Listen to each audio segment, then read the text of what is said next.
Mормонава књига je древни запис o ljudi koji su živjeli u Jerusalimu, ali oni su primili otkrivenje da treba im je da odu.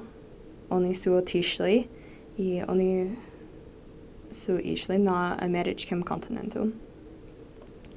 I tamo oni su imali proroke kao što ljudi u Jerusalim su imali. I Mormonova kњiga je zapis o ovim ljudima. Oni su imali iskustve i oni su primili otkrivenje. I možemo da učimo iz ove iskustve, da možemo da imamo pomoć u životu. I moj omiljeni stvar u Mormonova Mormonovoj knjizi je kada Isus Hrist je posjetio ovaj narod.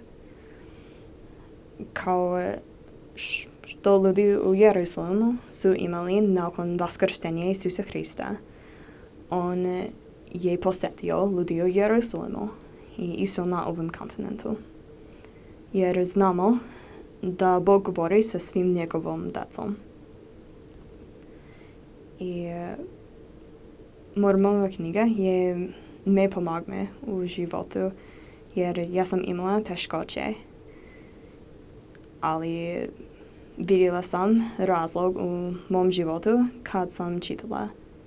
I imamo običaj da ako mi ćemo da čitamo i da se molimo sa iskrenom srcom, da možemo da primimo otkrivenje da ovo je istinita i da crkva Isusa Hrista je na zemlji opet i da Isus Hrist će doći opet. I ove stvari kažem u ime Isusa Hrista. Amen.